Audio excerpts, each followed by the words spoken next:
Assalamualaikum warahmatullahi wabarakatuh. Perkenalkan, nama saya Rima Agus Yulia Rahayu, NIM 2272000098 dari kelas 4C, jurusan Pendidikan Guru Sekolah Dasar, mata kuliah Pendidikan Bahasa Indonesia SD 1, dosen pengampu Rina Yuliana MPD dan Yomahatima MPD.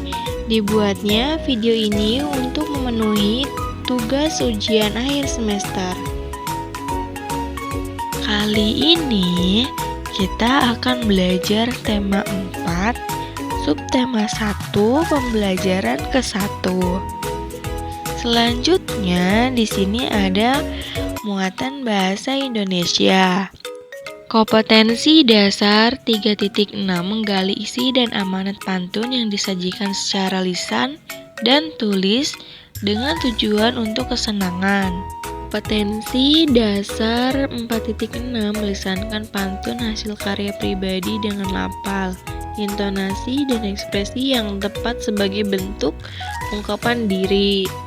Indikator pencapaian kompetensi 3.5.1 menemukan isi dan amanat pantun yang disajikan oleh guru secara lisan dan tulis dengan tujuan untuk kesenangan.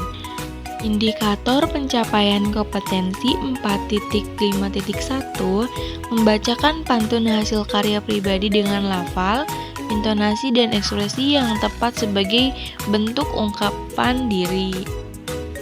Nah, selanjutnya yaitu ada tujuan pembelajaran. Yang pertama, dengan membaca teks bacaan pantun, siswa dapat menemukan isi dan amanat pantun. Yang kedua, dengan mengamati video tentang melisankan pantun, siswa mampu membacakan pantun hasil karya pribadi dengan lafal dan intonasi dan ekspresi yang tepat sebagai bentuk ungkapan diri. Di sini kita akan belajar mengenai pantun. Pengertian pantun adalah bentuk puisi Indonesia Melayu atau jenis puisi lama. Tiap bait biasanya terdiri atas 4 baris dan bersajak AB-AB. Dalam setiap baris terdiri atas 8-12 suku kata. Baris pertama dan baris kedua disebut sampiran. Sampiran untuk mengantarkan rima. Baris ketiga dan keempat disebut isi. Isi merupakan tujuan atau maksud dari pantun. Nah, selanjutnya yaitu ada ciri-ciri pantun. Yang pertama, pantun bersajak AB-AB. Yang kedua, satu bait terdiri atas 4 baris. Yang ketiga, tiap baris terdiri atas 8-12 suku kata.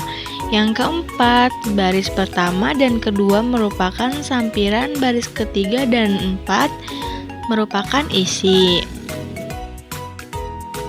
Kemudian, pantun terdiri atas 2 bagian, yaitu yang pertama, sampiran merupakan kata-kata dalam 2 baris pertama atau baris ke-1 dan kedua di setiap bait. Kedua, yaitu isi, merupakan kata-kata dalam 2 baris terakhir atau baris ketiga dan keempat di setiap bait. Selanjutnya, pantun dapat digolongkan menjadi 3 sesuai siklus kehidupan atau usia manusia. Ada pantun anak-anak, ada pantun muda, dan ada pantun tua. Pantun anak-anak yaitu berisi tentang sukacita, dan pantun muda yaitu berisi tentang perkembangan. Dan yang terakhir yaitu pantun tua berisi tentang nasihat. Pantun memiliki 2 bagian, yaitu sampiran atau baris pertama dan kedua, dan isi atau bait ketiga dan keempat.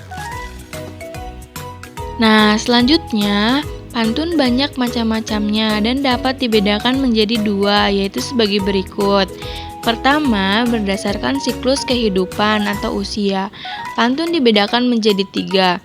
Yang pertama, pantun anak-anak, yaitu pantun yang memiliki kaitannya dengan masa anak-anak yang menggambarkan makna sukacita maupun duka cita.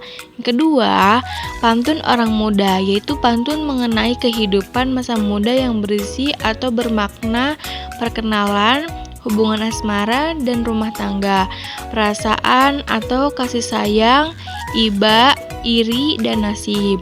Yang ketiga, pantun orang tua, yaitu pantun mengenai orang tua, mengenai adat budaya, agama, dan nasihat. Begitu teman-teman. Nah, selanjutnya yang kedua berdasarkan isinya. Pantun dibedakan sebagai berikut. Yang pertama, pantun jenaka adalah pantun yang berisi hal-hal lucu dan menarik. Yang kedua, pantun nasihat adalah pantun yang berisi nasihat dengan tujuan mendidik dan memberikan nasihat moral, budi pekerti, dan lain-lainnya. Yang ketiga, yaitu pantun teka-teki adalah pantun yang berisikan teka-teki dan pendengar atau pembaca diberi kesempatan untuk menjawab atau membalas teka-teki pantun tersebut. Yang keempat, yaitu pantun kiasan adalah pantun yang berisi perumpamaan atau ibarat. Biasanya digunakan untuk menyampaikan suatu hal secara tersirat.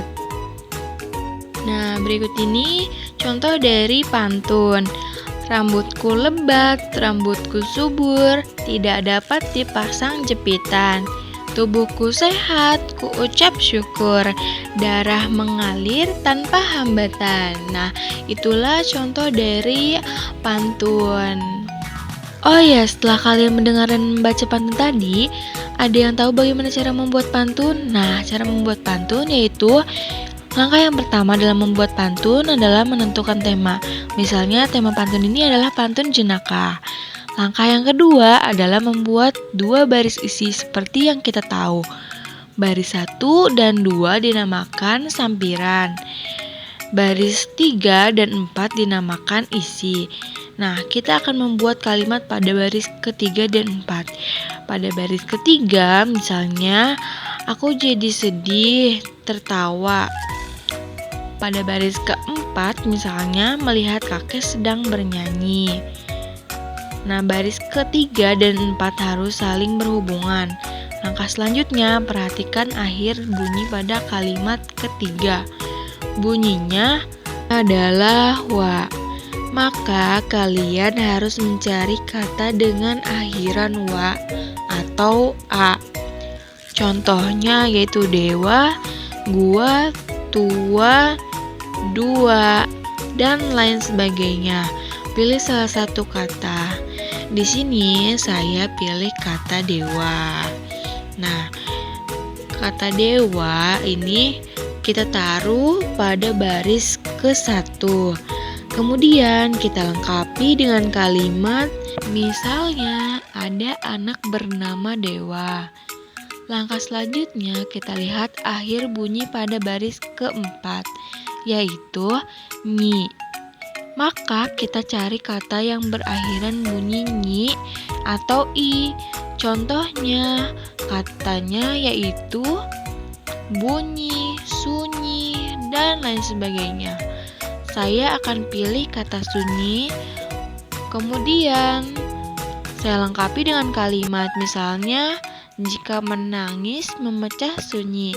Baris 1 dan 2 tidak harus saling berhubungan. Nah, sudah jadi satu buah pantun jenaka. Ingat, bunyi akhir baris 1 harus sama dengan bunyi akhir pada baris ketiga. Bunyi akhir pada baris kedua harus sama dengan bunyi akhir pada baris keempat. Seperti itu, anak-anak. Baik, cukup sekian dari penjelasan video pembelajaran kali ini. Mudah-mudahan video ini bermanfaat dan jangan lupa semangat terus belajarnya agar menjadi anak yang pintar dan bisa menggapai cita-citanya. Kurang lebihnya mohon maaf. Wassalamualaikum warahmatullahi wabarakatuh. Terima kasih.